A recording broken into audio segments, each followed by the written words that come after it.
45 भूत कथा। काशी और एमिलिन के भाग जाने के बाद लेग्री के दास दासियों में भूतों की चर्चा ने बड़ा जोर पकड़ा। हर घड़ी उन्हीं की चर्चा होने लगी। रात को बंद किए हुए दरवाजे खुले मिलते, रात को किसी के दरवाजा खटखटाने की सी आवाज आती। इससे सबने यही नतीजा निकाला कि यह सारी कार्रवाई भूतों के सिवा और किसी की नहीं है। दासों में से कोई कहता, भूतों के पास सब दरवाजों की तालियां जरूर हैं, बिना ताली के वे दरवाजा कैसे खोल सकते हैं। दूसरे उसका खंडन करते, यह कोई बात नहीं, भूत बिना ताली के भी दरवाजे खोल सकते हैं। भूत की सूरत शक्ल के बारे में भी बड़ा मतभेद होने लगा। किसी ने कहा, भूतों के सिर नहीं होते, उसके दोनों कंधों पर 2 आंखें होती हैं। पर दूसरे ने उसकी बात काटकर कहा, मैं तो खुद अपनी आंखों से 2-3 भूत देख चुका हूँ, कोई भी भूत बिना सिर का नहीं होता। तीसरे ने कहा, हाँ सिर तो होता है, ये तो मैं भी मानता हूँ, लेकिन वह पीठ की ओर फिरा हुआ होता है। मैंने जितने भूत देखे हैं उनमें एक का भी सिर छाती की तरफ नहीं था। इस पर चौथा दास बोला, मालूम होता है तुम सब लोगों ने जितने भूत देखे हैं सबके सब विलायती थी, देशी उनमें एक भी नहीं था। दास दासियों में भूत के रूप रंग के विषय में यूं ही तर्क वितर्क होते रहे, पर कोई बात तय नहीं हुई। मतभेद ज्यों का त्यों बना रहा। दास दासियों की ये भूत संबंधी चर्चाएं लेग्री के कानों तक भी पहुंचने लगीं। उसने 1000 यत्न किए, पर इन चर्चाओं का अंत न हुआ। दिन पर दिन भूत चर्चा का बाजार गर्म होता गया। उत्तर के कमरे में बहुधा रात को किसी के पैरों की आहट सुनाई देती थी। इससे उठते ही सवेरे उसकी बात छिड़ जाती थी। रोज रोज भूतों की कथाएं सुनते सुनते गंवार धर्म ज्ञानहीन लेग्री के मन में बुरी तरह डर समा गया। इन भयंकर स्मृतियों को मन से दूर रखने के लिए वह पहले से दूनी चौगुनी शराब पीने लगा। जिस दिन सवेरे टॉम की मृत्यु हुई, उस दिन वह पास के एक दूसरे खेत में गया था। वहां से घर लौटने में अधिक रात हो गई। घर पहुंचते ही वह सोने के कमरे में गया और सारी किवाड़ें बंद करने लगा। उत्तर की ओर का दरवाजा बंद करके किवाड़ों के पीछे उसने एक कुर्सी रख दी। अपने सिरहाने एक भरी हुई पिस्तौल रखी, डटकर शराब चढ़ाई, फिर लेट गया। कुछ देर बाद उसे नींद आ गई। नींद में पहले की भांति उसे अपनी माता की मूर्ति दिखाई दी। अनंतर चिल्लाहट सुनाई दी। इससे उसकी आंख खुल गई और उसे साफ साफ आदमी के पैरों की आहट सुनाई पड़ी। दरवाजे पर नजर पड़ते ही उसने देखा कि दरवाजा चौपट पड़ा है, घर की रोशनी बुझ गई है। अंधेरे में किसी ने उसके बदन पर ठंडे हाथ लगाए, जिससे वह खाट से उछलकर दूर जा खड़ा हुआ। इतने में श्वेत वस्त्रधारी मूर्ति अंतर्धान हो गई। लेग्री ने दरवाजे के पास जाकर देखा तो दरवाजे को बाहर की ओर से बंद पाया। देखते ही देखते बेहोश होकर जमीन पर गिर पड़ा। सवेरे जागने पर देखा गया कि खाट की जगह वह जमीन पर पड़ा है। इसके दूसरे दिन से लेग्री ने शराब की मात्रा और बढ़ा दी। उसने मन ही मन 2-3 रात शराब पीकर एकदम बेहोशी ही हालत में बिताने का निश्चय किया, जिससे कोई भी दुश्चिंता उसके पास न फटकने पाए। पर 2-3 दिन इस प्रकार खूब शराब पीने के कारण उसे भयानक ज्वर आया और वह पागल जैसा हो गया। पहले किए अपने बुरे कामों तथा निष्ठुर आचरणों की बातें बकने लगा। वे सब लोमहर्षक बातें आदमी के दिल को कपा देने वाली थीं। इससे उस दशा में कोई उसके पास खड़ा नहीं होता था। दिन रात वह अकेला बेसुध पड़ा रहता। 3 दिन के बाद उसके मुंह से खून गिरने लगा और उसी के कुछ क्षणों बाद वह पापात्मा नराधम अंग्रेज अपने चिरकलंकित जीवन से मुक्त हो गया। उसकी लाश का उसके गुलामों ने रेड नदी में बहा दिया और उसके पास जो मालटाल था उसे लेकर उत्तर की ओर निकल भागे। जिस रात को लेग्री मूर्छित हुआ था, उस रात को 3-4 गुलामों ने देखा कि 2 स्त्रियां सफेद चादर से अपना बदन ढके हुए घर से निकलकर बाहर चली गईं। उसके दूसरे ही दिन सवेरे बाहरी मकान का दरवाजा भी खुला हुआ पाया गया। इससे लेग्री के दिल में और भी डर समा गया था। सूर्योदय के कुछ ही पहले काशी और एमिलिन नगर के निकट पेड़ों के नीचे बैठकर विश्राम कर रही थीं। वृक्षों की ओट में बैठकर काशी ने स्पेन देश की कुलीन स्त्रियों के वस्त्र धारण किए और एमिलिन ने उसकी परिचारिका का सा वेश बना लिया। काशी भले घर में जन्मी थी और सभ्य जनों की सी उसने शिक्षा पाई थी। इससे उसे देखकर कोई भगोड़ी दासी नहीं समझ सकता था। उसने नगर में जाकर एक संदूक मोल लिया, उसमें सब कपड़े रखे और उसे एक कुली के सिर पर उठवाकर निकट के एक होटल में जाकर रहने लगी। उस होटल में पहुंचते ही पहले जॉर्ज शेल्वी से उसकी भेंट हुई। जॉर्ज शेल्वी भी यहाँ जहाज के लिए ठहरा था। कासी ने अपने गुप्त स्थान से जॉर्ज शेल्वी को टॉम की लाश ले जाते देखा था। जब उसने लेग्री को पीटा था तब भी वह उसे देख रही थी। इससे जॉर्ज का चेहरा उससे सर्वथा अपरिचित न था। विशेषकर जॉर्ज के चले जाने के बाद कासी ने दूसरे दास दासियों की बातचीत से पता लगा लिया था कि वह टॉम के पूर्व मालिक का पुत्र है। अतः उसने आग्रहपूर्वक जॉर्ज से घनिष्ठता बढ़ाने का यत्न किया। कासी के कुलीन स्त्रियों के से वस्त्र एवं आचार व्यवहार के कारण किसी को उस पर संदेह न हुआ। खासकर होटल में जो खाने पीने आदि की चीजों का दाम देने में कंजूसी नहीं करता, उससे सब संतुष्ट रहते हैं। कासी इन बातों को खूब जानती थी, इसी से वह लेग्री के संदूक से अच्छी रकम ले आई थी। संध्या होते होते जहाज आ गया।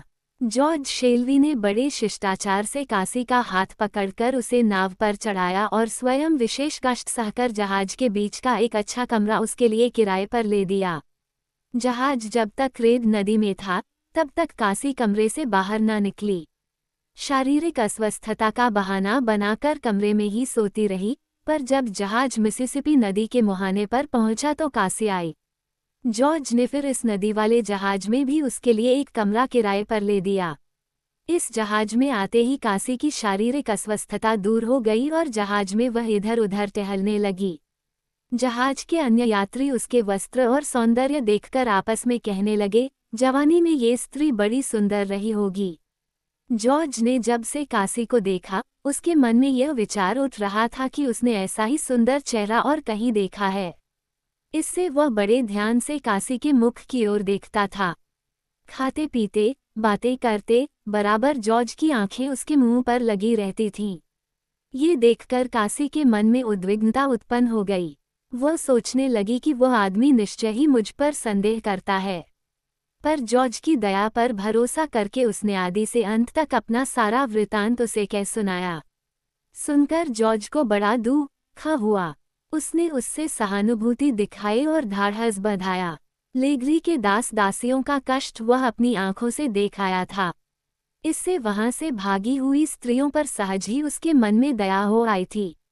उसने कासी को विश्वास दिलाया कि तुम डरो नहीं, मैं जी जान से तुम्हारी रक्षा करूंगा। कासी के कमरे से सटे हुए कमरे में मैडम डिथो नाम की एक फ्रेंच भद्र महिला सफ़र कर रही थी। जब उस फ्रेंच महिला को जॉर्ज की बातचीत से पता चला कि वो केंटाकी का आदमी है, तो वह उसके साथ बातचीत करने के लिए विशेष उत्सुक हुई। शीघ्र ही उसने जॉर्ज से परिचय कर लिया। उसके बाद जॉर्ज प्रायः उसी के कमरे के द्वार पर कुर्सी डालकर उससे बातें किया करता। कासी अपनी जगह से उसकी सारी बातें सुनती रहती। एक दिन मैडम डिथो ने बातें ही बातों में जॉर्ज से कहा, पहले मैं भी केंटाकी में ही थी। और उसने केंटाकी प्रदेश के जिस गांव का नाम लिया, जॉर्ज शेल्वी का घर भी वहीं था। जॉर्ज को उसकी बातों से बड़ा आश्चर्य हुआ। इसके बाद एक दिन मैडम डिथो ने जॉर्ज से पूछा, अपने गांव में तुम हेरिस नाम के आदमी को जानते हो? हाँ, इस नाम का एक बूढ़ा आदमी हमारे गांव में है। जॉर्ज ने उत्तर दिया, उसके बहुत से दास दासी हैं न?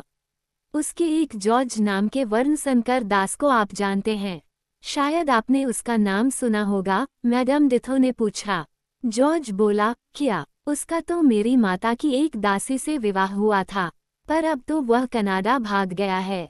मैडम डिथो ने कहा, अच्छा, कनाडा भाग गया है, ईश्वर का धन्यवाद है। जॉर्ज मैडम डिथो की बात सुनकर बड़ा चकित हुआ, पर उससे आगे कुछ नहीं पूछा। मैडम डिथो दोनों हाथों से मुंह ढककर आनंद से अश्रु बहाने लगी। फिर कुछ संभल कर बोली, जॉर्ज मेरा भाई। जॉर्ज ने बहुत विस्मित होकर कहा, ओह ऐसा? मैडम डिथो ने गर्व से सिर उठाकर कहा, हाँ मिस्टर शेल्वी, जॉर्ज हेरिस मेरा भाई है। मुझे आपकी बात सुनकर बड़ा अचंभा हुआ। मिस्टर शेल्वी, जिस समय जॉर्ज बहुत छोटा था, उसी समय हेरिस ने मुझे दक्षिण के एक दास व्यवसायी के हाथ बेच डाला था। उस दास व्यवसायी से मुझे एक सहृदय फ्रांसीसी ने खरीद लिया और गुलामी की बेड़ी से मुक्त करके शास्त्र के अनुसार मुझसे विवाह कर लिया। कुछ दिन हुए मेरे स्वामी की मृत्यु हो गई। अब मैं अपने उस छोटे भाई जॉर्ज को खरीद कर दास्ता से मुक्ति देने की इच्छा से केंटाकी जा रही हूँ। जॉर्ज बोला। जॉर्ज हैरिस मुझसे कई बार कहा करता था कि मेरी एमिली नाम की एक बहन को हैरिस ने दक्षिण में बेच डाला है। मैडम डिथो ने कहा, मेरा ही नाम एमिली है। आपका भाई बड़ा बुद्धिमान और चरित्रवान युवक है, पर गुलाम होने के कारण कोई उसके गुणों का आदर नहीं करता। हमारे यहाँ की दासी से उसका विवाह हुआ था, इसी से मैं उसे अच्छी तरह से जानता हूँ। जॉर्ज ने कहा, उसकी स्त्री कैसी है? वह भी एक रत्न है। परम सुंदरी और बुद्धिमती है, मधुर बोलने वाली, सुशील और धर्मपरायण है। मेरी माता ने अपनी कन्या की तरह बड़े यत्न से उसका लालन पालन किया था। वह लिखने पढ़ने, सीने पिरोने तथा घर के सभी कामों में बड़ी निपुण है।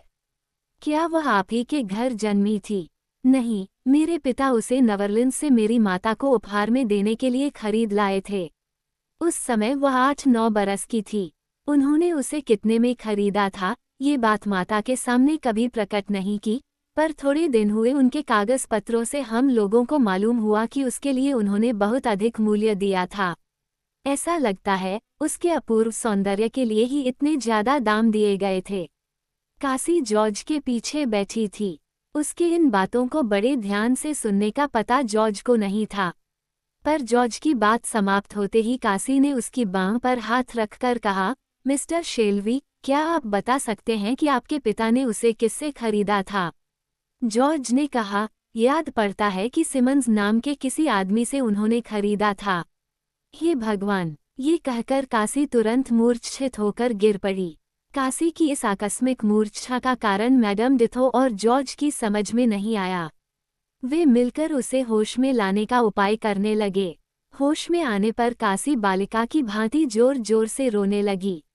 माँ कहलाने वाली महिलाएं पूरी तरह से कासी के मनोभाव को समझ सकेंगी।